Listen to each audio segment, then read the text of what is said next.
大家好，歡迎收睇銀髮族手機教學。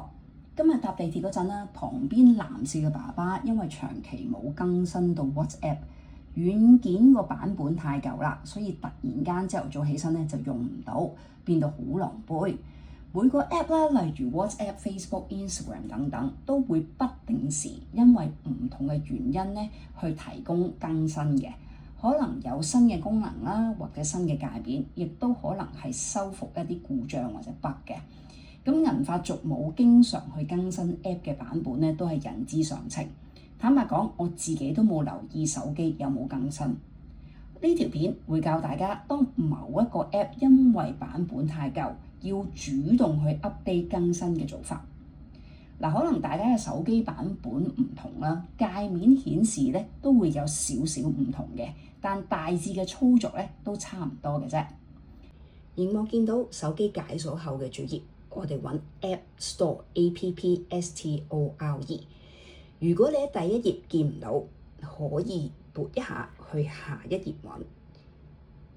我嘅 App Store 喺之前嗰頁啦，所以我撥翻一下去翻前面嗰頁。咁我哋咧揾到呢個 App Store 之後，我哋撳一下，開咗 App Store 之後咧，最下面咧會有4個選項嘅 Today 遊戲 App 搜尋。無論你手頭上嘅界面有冇搜尋呢個字眼，總之其實咧揾個放大鏡樣嘅 icon 咧就一定得㗎啦。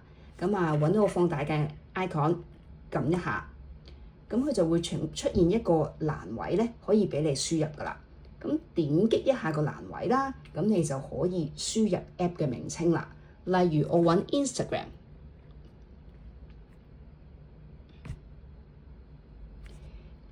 咁大家就見到 Instagram 出現咗啦。咁啊可能會覺得奇怪，點解我明明揾 Instagram， 但係咧唔係出現喺第一行嘅咧？咁啊，答案好簡單，第一行當眼位當然係廣告啦。好啦，睇翻 Instagram 先，大家見到啦，呢度寫住更新，意味住我手機嘅版本唔係最新，所以可以更新。我用第二個例子，我打 WhatsApp，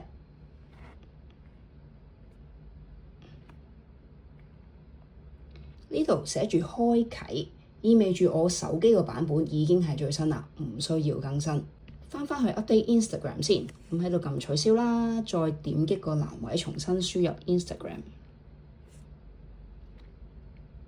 見到個廣告其實每一次出現嗰個app 個廣告咧都係唔同嘅。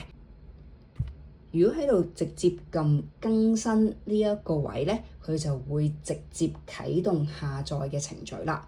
當然，如果你想下載之前先了解呢個新版本，你亦都可以點一下 Instagram。咁咧呢一度就會解釋俾你聽咧，嗰個新功能咧有咩唔同噶啦。譬如呢一個啦，呢個版本咧最新嘅版本係修復咗故障同埋改善效能嘅。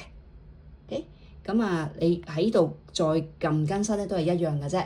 咁你就會下載完成咗之後咧，你就會 update 咗你嗰個 app 噶啦。今日條片就嚟到呢度啦，多謝大家收睇。